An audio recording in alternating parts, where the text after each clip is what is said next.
नमस्कार मित्रों, मेरे इस पॉडकास्ट पर आपका स्वागत है, जहां मैं यानी आपका साक्षी सखा अपने जीवन से जुड़ी कुछ बातें लेकर आप लोगों के बीच इस माध्यम पर उपस्थित होता हूं। और आज हम इस पॉडकास्ट का पहला एपिसोड बनाने जा रहे हैं, जिसका विषय आज के विशेष दिन यानी गुरु पूर्णिमा से जुड़ा हुआ है। गुरु कौन है?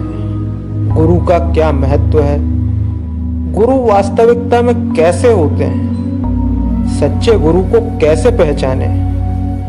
इस प्रकार के बहुत से प्रश्न हम लोगों के जीवन में होते हैं और एक समय था जब मैं भी इन्हीं प्रश्नों के उत्तर तलाशता रहता था और फिर अस्तित्व ने आगे चलकर मुझे जो मेरे उत्तर उपलब्ध करवाए, उनसे मेरी जिज्ञासाएं तो काफी हद तक शांत हो गई। लेकिन मैं ये जानता हूं कि आज भी बहुत से लोग या तो इन प्रश्नों का उत्तर ढूंढ रहे हैं या मेरे जैसे लोग भी इन प्रश्नों पर नई नई व्याख्या सुनने को, जानने को सदा उत्सुक बने रहते हैं। तो आज गुरु पूर्णिमा के शुभ अवसर पर मुझे लगा कि ये बहुत अच्छा मौका है कि जब इस नए माध्यम पर आ ही गया हूँ तो क्यों ना आज ही के दिन से यहाँ अपनी ये नई यात्रा शुरू करी जाए और जो कुछ भी इस विषय पर मेरी भावनाएं हैं वो इस पहले एपिसोड में आप लोगों के साथ में शेयर करूं। दोस्तों, गुरु की जो परिभाषा है मेरे लिए, उसको समझाने के लिए मैं यहाँ चंद लाइनों की मदद लूँगा। और ये जो लाइनें हैं ये बेसिकली एक भजन का शुरुआती अंश है, यानी कि एक ऑडियो मैं आपको सुनाऊंगा और उसमें आपको गुरु के विषय में जो भी प्रश्न मैंने अभी बताए लगभग सभी के उत्तर मिल जाएंगे। जब मैंने ये ऑडियो सुना तो मैं आपको बता नहीं सकता कि कितनी गहराइयों में इस चीज को मैंने महसूस किया और मेरी जिज्ञासाओं का तो काफी हद तक समाधान हो गया था। ये जो ऑडियो क्लिप है वो मेरे परम श्रद्धेय भजन गायक गोलोकवासी श्री विनोद अग्रवाल जी का है। और मैं यहाँ पर आप लोगों को बता दूं कि इस ऑडियो को जोड़ने से पहले मैंने बहुत कोशिश करी कि इस एपिसोड में मैं अपनी आवाज में इसका रूपांतरण कर दूं या अपने तरीके से ये चीज आप तक पहुंचा दूं, लेकिन क्योंकि मैं आदरणीय बाबूजी के चरणों की धूलि समान हूं तो उन जैसा प्रभाव पैदा कर पाना मेरे लिए असंभव हो रहा था। तब जाकर मैंने ये डिसाइड किया कि मैं इस ऑडियो क्लिपिंग को ही ऐसा का ऐसा अपने इस पॉडकास्ट के एपिसोड में जोड़ दूंगा, जिससे इसका मूल स्वरूप और प्रभाव कहीं भी कम ना हो। और मैंने यह भी महसूस किया कि आज के दिन आदरणीय बाबूजी के लिए ये मेरी श्रद्धांजलि होगी कि वो ना सिर्फ एक भजन गायक थे बल्कि मेरे लिए तो वो गुरु भी हैं। और आज गुरु पूर्णिमा है तो मैं अपने आप को बहुत खुशकिस्मत समझता हूँ कि आज उनकी ही ऑडियो क्लिप के साथ मैं अपनी यात्रा यहाँ शुरू कर रहा हूँ। और ऐसा लग रहा है मानो आज के दिन वो आशीर्वाद स्वरूप मेरे साथ ही हैं। दोस्तों, अब बिना कोई देर किए मैं आपको ये ऑडियो सुना रहा हूँ, लेकिन मेरा आपसे एक ये निवेदन है कि अगर आप कभी बिल्कुल शांति से आंख बंद कर या हेडफोन लगाकर इसको सुने तो शायद इसका भाव आप भी महसूस कर पाए, नहीं तो शब्द जो है वो तो आप आगे सुनने जा ही रहे हैं। गुरु के विषय में जो सबसे प्रभावी व्याख्या मैंने सुनी वो ये रही आपके सामने।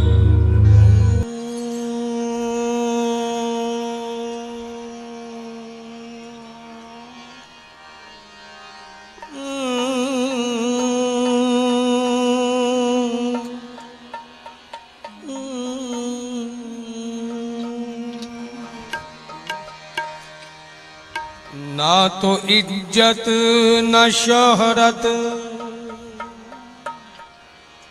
बड़ी चीज है, न दौलत हुकूमत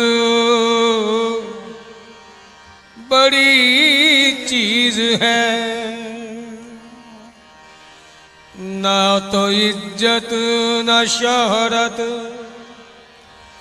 बड़ी चीज है, न दौलत हुकूमत बड़ी चीज है। गर जहां में कोई चीज भी है बड़ी, गर जहां में कोई चीज भी है बड़ी, गुरु चरणों की भक्ति बड़ी चीज है, गुरु चरणों की भक्ति बड़ी चीज है। लाख पढ़ लो किताबें नहीं कुछ असर,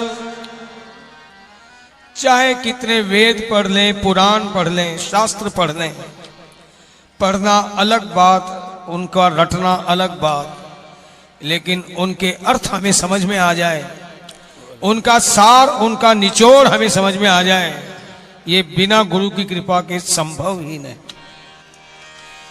लाख पढ़ लो किताबें नहीं कुछ असर, हो न सद्गुरु की जब तक करुणा नजर, हो न जब तक कि सद्गुरु की करुणा नजर। क्यों? पास बैठो तो आती है यादे खुदा, पास बैठो तो आती है यादे खुदा, ऐसे सद्गुरु की सोहबत बड़ी चीज है। पास बैठो तो आती है यादे खुदा। मेरा कभी परिचय तो नहीं था, लेकिन आज पहली बार इष्ट की कृपा से, प्रभु की कृपा से जब यहां आया और समाधि स्थल के पास गया, बस पास बैठो तो आती है यादे खुदा, ऐसे सद्गुरु की सोहबत बड़ी चीज है। ये न पूछो कि खिदमत का क्या है सिला, गुरु की सेवा का क्या फल है, कौन बता सकता है? जिन्होंने सेवा की हो और उन्हें कुछ प्राप्त हुआ हो। ये न पूछो कि खिदमत का क्या है सिला, जो खादिम बना फिर वो मखदूम था। खादिम बोलते हैं शिष्य को, और मखदूम यानी गुरु। जो सच्चे सद्गुरु हैं, दिखने में तो हमें लगता है कि वो शिष्य बना रहे हैं, हकीकत में शिष्य को भी गुरुत्व ही प्रदान करते हैं। जैसे पारस हो, बहुत अच्छा है कि लोहे को भी सोना कर देता है, लेकिन कुछ ऐसी शख्सियत होती है, ईश्वर की कृपा करते हैं, कृपा होती है। वो पारस लोहे को सोना करके उसका मूल्य कई गुना बढ़ा देता है, लेकिन पारस नहीं बना पाता। और जो सच्चे सद्गुरु होते हैं, वे शिष्य को सोना नहीं, वो गुरु ही बना देते हैं, पारस ही बना देते हैं कि जा तू भी बेटा लोहे को सोने करने में लग जा। ये न पूछो कि खिदमत का क्या है सिला, जो खादिम बना फिर वो मखदूम था। रंग लाती है ये एक न एक दिन जरूर, रंग लाती है ये एक न एक दिन जरूर। ऐसे सद्गुरु की सेवा बड़ी चीज है, ऐसे सद्गुरु की सेवा बड़ी चीज है। फिर से आपका एक बार स्वागत है। तो कुछ इस प्रकार का ये ऑडियो क्लिप है जिसने गुरु के विषय में मेरी तो लगभग काफी सारी जिज्ञासाएं शांत करी, और इसीलिए मुझे लगा कि आज के दिन मुझे ये क्लिप आप लोगों के साथ किसी न किसी तरह साझा करनी चाहिए, ताकि अगर कोई एक व्यक्ति भी इससे लाभान्वित हो तो आज के शुभ दिन इसका सदुपयोग हो जाए। वैसे मित्रों, मैं नहीं समझता कि इस ऑडियो की व्याख्या में मुझे जाना चाहिए, क्योंकि आदरणीय बाबूजी ने सभी बातें समझा ही दी हैं, और इस पर उनके बाद कुछ बोलना सूरज को दिए दिखाने जैसा होगा। लेकिन फिर भी, क्योंकि इस एपिसोड की शुरुआत में जो मैंने कुछ प्रश्न गिनाए थे, जैसे कि गुरु कौन है, गुरु का क्या महत्व है, गुरु वास्तविकता में कैसे होते हैं, या सच्चे सद्गुरु को हम कैसे पहचानें, तो मैं समझता हूं कि अपनी टूटी फूटी भाषा में ही सही, लेकिन इनके उत्तर जरूर इन भजनों की लाइनों के अनुसार दूं।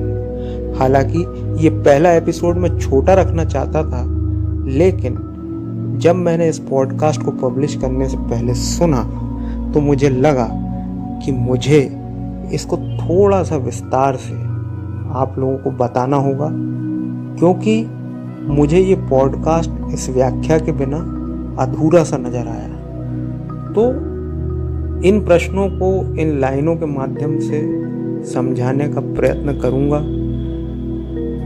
गुरु कौन है?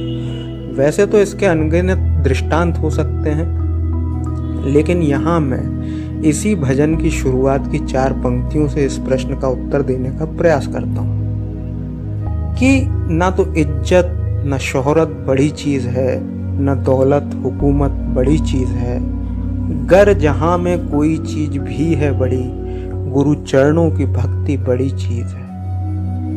किसी भी व्यक्ति को सुनने या पढ़ने में ये बहुत सामान्य सी पंक्तियां लग सकती हैं, लेकिन हो सकता है मन से वह इन्हें स्वीकार ना कर पाए कि इज्जत, शोहरत, दौलत, हुकूमत ये इस संसार की एक से बढ़कर एक उपलब्धियां हैं। तो फिर ऐसे में ये कहना कि इनसे भी बढ़कर अगर कुछ है तो वह गुरु की भक्ति या सेवा है, यह अलंकारिक रूप में तो अच्छा है, लेकिन वास्तविकता में स्थिति कुछ भिन्न है। और बहुत से लोग जो कि गुरु या उसके तत्व से परिचित ही नहीं हैं, तो ऐसे में उन्हें तो सांसारिक उपलब्धियां ही पसंद आएंगी। लेकिन इत्तेफाक से अब जरा वर्तमान परिदृश्य देखिए। संसार खुद इस समय एक महामारी की चपेट में है, और यदि कोई बहुत ही बड़ा धन कुबेर है या राजनेता है या वह बहुत ही प्रसिद्ध व्यक्ति क्यों ना हो, लेकिन यदि ऐसी कोई बीमारी उसको आकर घेर ले, ऐसे में पद, प्रतिष्ठा, पैसा उसका जीवन नहीं बचा पाएगा। आपको अगर ये अतिशयोक्ति लग रहा है तो अमेरिका की सबसे बड़ी कंपनी के बहुत ही चर्चित मालिक स्टीव जॉब्स का अंतिम इंटरव्यू इंटरनेट पर जाकर जरूर सर्च करें, या फिर हाल ही में हमारे बॉलीवुड के एक बहुत ही उम्दा कलाकार श्री इरफान खान जी, उन्होंने भी इस दुनिया को अलविदा कहा है। उनका आखिरी प्रेस रिलीज आपको बहुत आसानी से मिल जाएगा। उन्होंने एक फिल्म अंग्रेजी मीडियम के प्रमोशन के लिए वो 7 या 5 मिनट का वीडियो यूट्यूब पे आप देखें, उसमें उनके इस दुनिया छोड़ के जाने का दर्द आप साफ महसूस कर सकते हैं, क्योंकि उन्हें भी एक ऐसी लाइलाज बीमारी हो गई। वो अपने कैरियर के चरम पे थे, आप, हम और हमारे लाखों भारतवासी उनको पसंद करते थे। तो कहने का मतलब ये कि संसार की उपलब्धि जब आपके शरीर को ही नहीं बचा सकती तो ठीक ठाक है, लेकिन पर्याप्त नहीं है। अब आते हैं कि इससे बढ़कर इस दुनिया में क्या है। तो अभी के लिए इसी उदाहरण से मान लेते हैं कि वह है आपका जीवन या शरीर। और फिर इससे भी आगे जो इस शरीर के भी पार ले जाए, जीवन के भी पार ले जाए, वह होता है गुरु। जिनको पैसा या ये संसार की उपलब्धियां बड़ी लगती हैं, उन्हें तनिक भी अंदाजा नहीं है कि हमारे यहाँ जो सिद्ध हुए हैं, जो योगी हुए हैं, उन्होंने इस लोक के भी परे यानी पारलौकिक ऐसी चीजों का अनुभव किया है, ऐसी चीजें उन्होंने देखी हैं, उनके अनुभव ऐसे रहे हैं, उनके पास ऐसी संपत्तियां रही हैं कि पैसा उस जगह क्या काम आएगा। आपको अनुभव तो नहीं करा सकता, लेकिन शब्दों में एक छोटा सा उदाहरण देता हूँ। ये आपकी मेरी सबकी कहानी है, और अभी तक जो कुछ भी मैंने कहा उसको इस तरह से समझकर देखिए। तो इज्जत, शोहरत, दौलत, हुकूमत, यह इस संसार की बड़ी से बड़ी, एक से बढ़कर एक उपलब्धियां मानी जाती हैं। लेकिन मैं ये कहूँगा कि आप सोच लीजिए, आपको जितनी इज्जत, आपको जितनी शोहरत, जितनी दौलत, जितनी हुकूमत, जितनी सोच सके, मैं 10 तक गिनती गिनूंगा, आप जिसमें भी संतुष्ट हो, जो भी एक सीमा हो, आप उस सीमा तक सोचें। 1, 2, 3, अगर आप ऐसा नहीं कर रहे हैं तो जरूर करें। 4, 5, 6 कर रहे हैं ना, 7, 8, 9, 10, मैं और गिन लेता हूं, 11, 12। तो जितनी आप सोच सकें, जितने में आपको संतुष्टि मिले, आपने सोच ली होगी। फिर मैं अपनी तरफ से उसमें 100 गुना और जोड़ देता हूं, या 1000 गुना भी कर देता हूं। कैसा रहा? आप अपने जीवन में इस संसार के सर्वोच्च स्थान पर हैं इस समय। लेकिन बस अब इसी क्षण में आपसे कहता हूं कि मैं आपकी मृत्यु हूं, और अब अगला क्षण आप नहीं देखेंगे। अब क्या रहा? क्या मुझ मृत्यु के सामने आपकी कोई उपलब्धि काम आ सकती है? आप मुझे बरगला सकते हैं या अगला क्षण मुझसे खरीद सकते हैं? बिल्कुल नहीं, मैं कोई व्यापारी नहीं। तो यह सारी सांसारिक उपलब्धियां मृत्यु से छोटी हैं। तो मृत्यु से बड़ा क्या है? मृत्यु से बड़ा है अमृत। सुना है, अगर आप अमृत पी ले तो आपकी भी मृत्यु नहीं हो सकती। यानी अमृत मृत्यु पर विजय, और मृत्यु अमृत से छोटी है। अब यह अमृत कहाँ मिलेगा? अगर मैं समझदार हूं तो इस सांसारिक भागदौड़ तो ठीक, लेकिन इसी बीच मुझे अमृत की भी तलाश करनी चाहिए। नहीं तो मैं जो कुछ भी इकट्ठा करूंगा, मृत्यु आएगी, मुझसे छीन ले जाएगी। हर बार ऐसा होता है, अब तो याद भी नहीं कब से ऐसा चला आ रहा है। तो समय निकालकर अमृत की तलाश जरूरी है।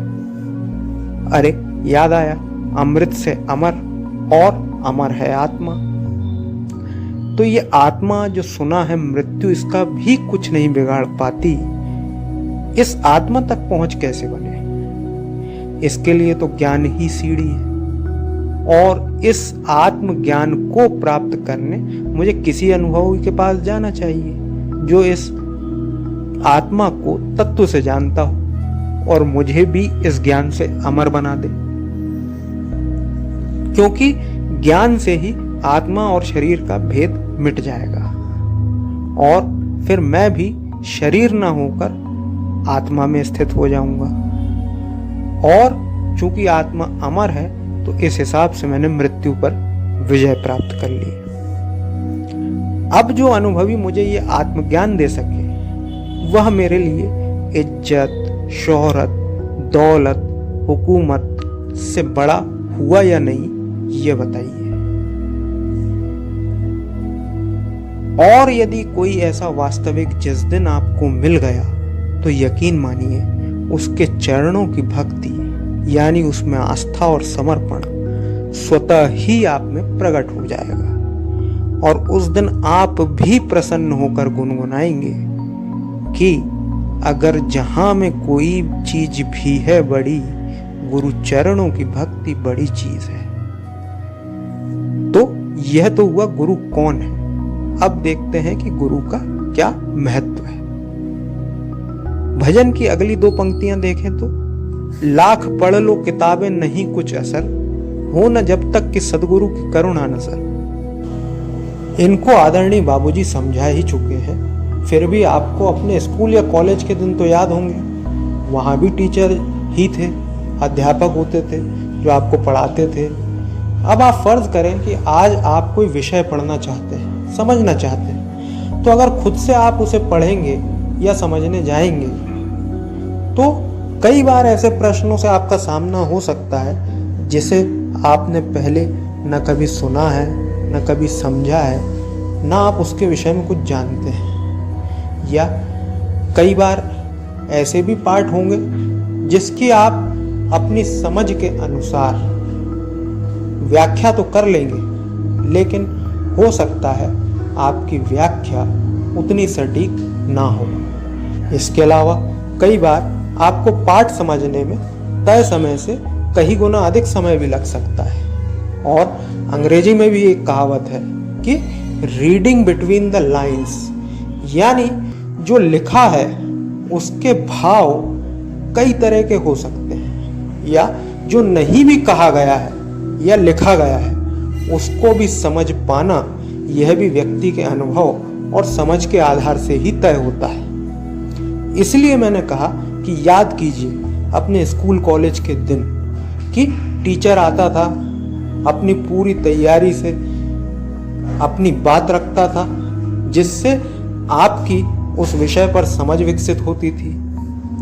आप उस पाठ को खुद भी पढ़ सकते थे और हो सकता है आप पढ़कर भी गए हों, लेकिन जब टीचर उस चीज को समझाता था तो उसके अलग अर्थ, अलग मायने और कई बार काफी सरल व्याख्या आपके सामने निकलकर आती थी। और उस क्लास में आपके पास ये सुविधा होती थी कि आप किसी भी विषय पर अपने अध्यापक से कोई प्रश्न भी पूछ सकते हैं।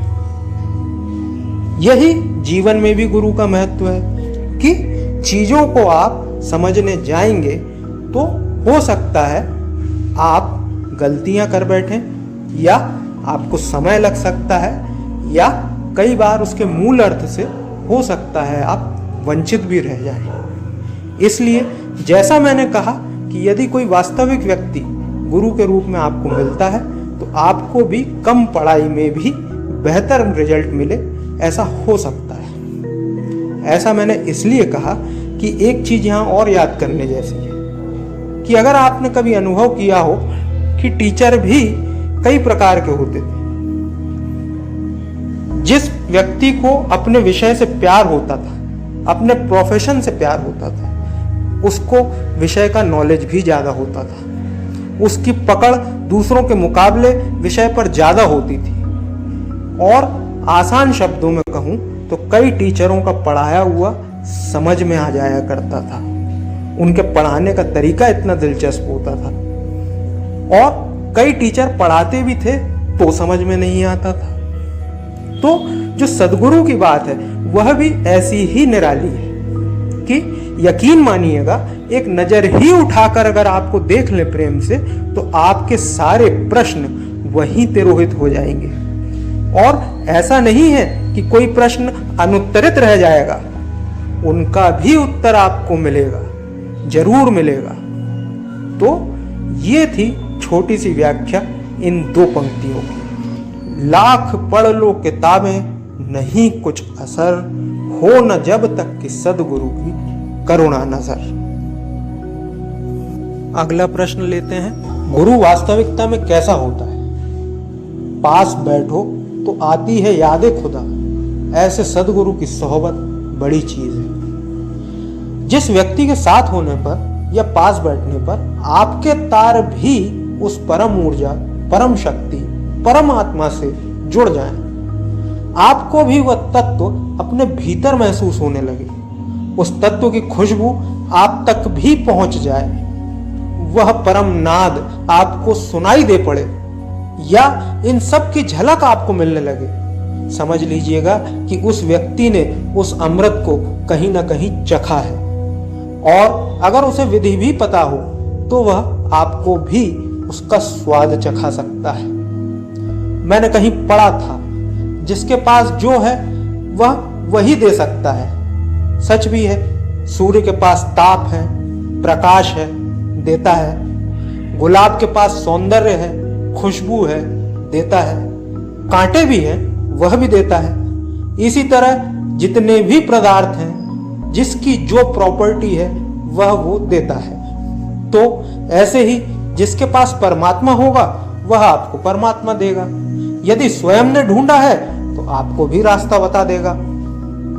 जब हमने देख लिया कि सांसारिक पदार्थ हमारे सांसारिक जीवन में तो काम आ सकते हैं, लेकिन इस जीवन के बाद की जो यात्रा है उसकी तैयारी कितने लोगों ने करी है, जबकि यह पता है कि यह जीवन छूटना निश्चित ही है, कोई नहीं बदल सकता इस सत्य को, फिर तो संसार में रहिए, अपने जीवन यापन के लिए काम भी जरूर करिए, लेकिन कुछ समय इस जीवन के बाद की यात्रा को भी अवश्य दीजिए, क्योंकि यह एक परम पुरुषार्थ है। आसान बात नहीं है, बल्कि पुरुषार्थ है। शास्त्रों में 4 पुरुषार्थ बताए गए हैं, धर्म, अर्थ, काम, मोक्ष, और यह निर्देश है कि इस मानव जीवन में इन चारों पर काम करना बहुत जरूरी है। पर सबसे अंतिम मोक्ष को तो परम पुरुषार्थ कहा गया है, यानी पुरुषार्थ की चरम सीमा। और परमात्मा की प्राप्ति के निमित्त किए हुए प्रयास, यह कर्म है आपके, और मोक्ष उस कर्म का फल है। तो आपका अधिकार सिर्फ कर्म करने पर है, यानी आप अपनी तरफ से अच्छा प्रयास भर कर सकते हैं। भले ही आप शास्त्रों की ना माने, कोई बात नहीं, लेकिन जीवन छूटना है यह तो मानना ही पड़ेगा। तो सबसे सरल परिभाषा यही है सद्गुरु को पहचानने की, कि जिसके साथ होते ही आप किसी भी रूप में उस परम तत्व से जुड़ जाएं, फिर आपके इस मानव शरीर की मृत्यु तो होगी, लेकिन वास्तविकता में आप जो बन चुके होंगे उसकी मृत्यु असंभव है। बस अगर ऐसे किसी व्यक्ति की सोहबत में रहेंगे तो आज नहीं तो कल आप भी अमृत अवश्य चखेंगे। इसलिए पास बैठो तो आती है याद खुदा, ऐसे सदगुरु की सोहबत बड़ी चीज है।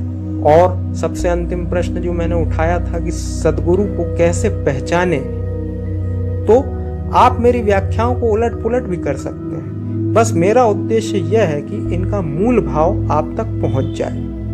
अगली पंक्तियां, ये न पूछो कि खिदमत का क्या है सिला, जो खादिम बना फिर वह मखदूम था। बाबूजी की यह व्याख्या मेरे लिए संसार की सर्वश्रेष्ठ व्याख्याओं में से एक है, कि गुरु वह है जो अपने शिष्य रूपी लोहे को सोना नहीं बनाता, बल्कि पारस ही बना देता है, और उसके अंदर इतनी क्षमता विकसित कर देता है कि वह शिष्य भी आगे चलकर अपने गुरु के समान ही बन जाता है। जो सच्चा व्यक्ति होगा वह स्वभाव से सरल होगा, उसके पास कुछ भी छुपाने जैसा नहीं है, वह स्पष्ट होगा कि जो कुछ है, यही परम सत्य है। उसे आपकी सुविधा के हिसाब से नहीं ढाला जा सकता या बदला नहीं जा सकता। जो सच है वह सच है, भले ही आपको अच्छा लगे या ना लगे। उसकी यह चाहत नहीं होती कि उसकी चरण वंदना हो, उसकी जय जयकार हो, या दूसरे व्यक्ति उसके आदेश के गुलाम हो, बल्कि वह तो दूसरों को भी खुद ही के समान देखता है। और जिसने उस परम तत्व का अनुभव किया है वह इन सब चीजों में फंसा हो ही नहीं सकता। इतिहास भरा पड़ा है ऐसे नामों से, आप उठाकर देख लें, सबके स्वभाव आपको लगभग समान ही मिलेंगे। उनके जीवन के दृष्टांत पढ़ें, आप समझ जाएंगे। लेकिन यह भी उतना ही सच है कि ऐसे महापुरुष सदियों में कभी जन्म लेते हैं। तो ऐसे में ऐसा नहीं है कि आज कोई प्रमाणित व्यक्ति नहीं है। मैं ऐसे संतों और सज्जन पुरुषों से प्रत्यक्ष मिला भी हूं। बस आपके अंदर वह प्यास होनी चाहिए। और यह सृष्टि का नियम है कि आप जो चाहेंगे, देर सवेर आपके अंदर की इच्छा और बाहर के कर्म, इसके आधार पर नियति आपको उपलब्ध कराएगी। तो यदि ऐसा कोई व्यक्ति आपके जीवन में गुरु बनकर आएगा तो वह आपको पारस ही बना देगा। और यह चीज हवा हवाई नहीं होती। आप अपने अंदर खुद इस परिवर्तन को देखते हैं। आप स्वयं के साक्षी होते हैं। और यही इस चीज का सबसे बड़ा प्रमाण है कि आप भी दूसरों के लिए वही काम करेंगे जो आपके गुरु ने आपके लिए किया है। तो जो खादिम बना फिर वह मखदूम था। अगर आप अभी तक इस पॉडकास्ट पर हैं और अगर कहीं मेरी बातों ने आपको छुआ है तो ये मेरे सदगुरु की कृपा ही है मेरे ऊपर। क्योंकि रंग लाती है ये एक न एक दिन जरूर। ऐसी सदगुरु की सेवा बड़ी चीज है। मैं आपको बता दूं कि यहाँ सेवा जो शब्द है उसका मतलब चढ़ावा, चरण वंदना, पैर पड़ना, दबाना ऐसा कुछ भी नहीं है। मैंने ऐसा इसलिए कहा क्योंकि बहुत से लोग सेवा सुनकर इसी प्रकार की चीजें दिमाग में ला सकते हैं। मैंने तो पहले ही कहा है कि जो बुद्ध पुरुष है, जिसने परम तत्व को चखा है, वो वाकई इन सब चीजों से परे है। लेकिन एक चीज और है कि कभी यदि आप अपने पूरे भाव से अपने गुरु के चरण दबाने की इच्छा प्रकट कर रहे हैं, यानी यहाँ मैं एक सेवा का उदाहरण दे रहा हूँ, तो कई बार गुरु को भी आपके भावों का सम्मान करना होता है। कई बार आपके अहम की भी परीक्षा होती रहती है। तो कहने का मतलब ये है कि गुरु तो गुरु है, वह आपके हित के लिए कुछ भी करेगा, आप सोच भी नहीं सकते। लेकिन होना वह कोई बुद्ध पुरुष ही चाहिए, तभी आप अपने जीवन की चाबी उसे सौंपें। तो जैसा श्री विवेकानंद जी के जीवन से हमें दृष्टांत मिलता है कि खूब तलाशें, जब कोई ऐसा मिले तो उससे खूब प्रश्न करें, और जब तक पूरी तरह संतुष्ट न हो जाए तब तक यही मानकर चले कि गुरु के बिना भी जीवन चल ही रहा था। क्योंकि इस युग में बड़ा कठिन हो जाता है यह पहचान पाना कि वास्तविक व्यक्ति कौन है। जिस दिन आपकी तलाश पूरी हो जाए और आपको जीवन में कोई ऐसा व्यक्ति मिले तो फिर उसकी सेवा, यानी एक लाइन में कहूं तो उसके बताए हुए रास्ते पर चलने का प्रयास, मेरे लिए तो जो कुछ भी आता है इसके बाद ही आता है। तो यही मेरे लिए सच्ची सेवा है कि गुरु ने जो आपको सिखाया उसका आचरण। और फिर जैसे वह बुद्ध पुरुष सिखाना चाहे सेवा की परिभाषा, तो सेवा करिए।